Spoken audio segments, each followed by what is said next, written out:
I could have left ages ago and probably picked a better team and potentially have been a part of a flag somewhere else.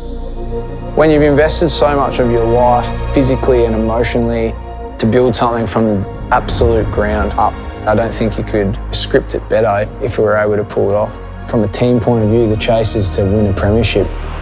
It's a grand old flag. Old flags. That's what they are for Melbourne Football Club. The last one in 1964. Even the D's last finals appearance was 11 years ago. Of the current Melbourne list, only one man played that day. The last 9 games of my first year, I was thinking, got to experience AFL finals, I played in a VFL premiership, can't be that hard, this is great. If I reflect on some of the losses that I've been involved in, probably 6 or 7 years ago, I don't reckon a game went by where we didn't get belted by more than 10 goals. And it was difficult to deal with that and to front up every week. It got to the point where I would get into a game and you're almost conceding that you've lost before the ball's even bounced. Jones's first captain was champion goal kicker and 300-game legend David Neitz. My first impressions of Nathan was a young punk coming in, full of tattoos and a bit of swagger. He'd run himself into the ground at the training track. He'd do all the stuff in the gym. He'd work harder on his skills, his decision-making. So you knew that he had a fierce determination to get the most out of himself. Nobody mentions the name Nathan Jones without saying the word tough. But the toughness tag undersells serious talent. And Jones, how they would love the skipper to kick a goal! There was a few clubs interested in Nathan coming over, and in my conversation with him around it, it was about him having the opportunity to do something that I couldn't do.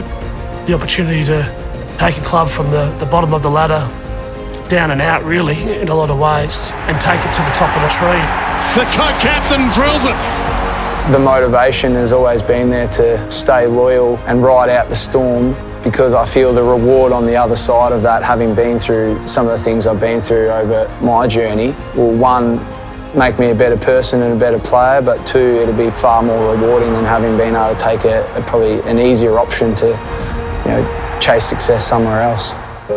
In 2017, Jones is co-captain, again leading by example, a frontline battering ram in what is becoming a star-studded midfield.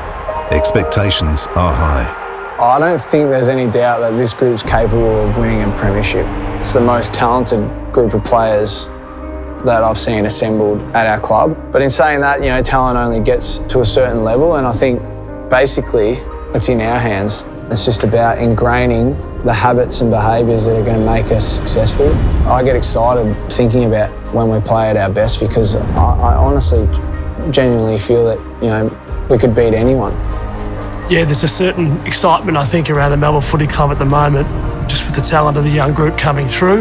And then, to back that up, I think there's an attitude to want to work hard and get the best out of themselves. For now, Melbourne holds the dubious honour of the longest AFL premiership drought, a fact that Jones is acutely aware of. It doesn't weigh us down, it actually creates hope and creates drive and creates an opportunity for you to really make a difference. And for me, that's been the one hook that's just kept me wanting to, persist and keep pushing through, even through the worst of times, was that, if you could actually come out and pull this off, can you imagine what it would be like to be a part of something like that?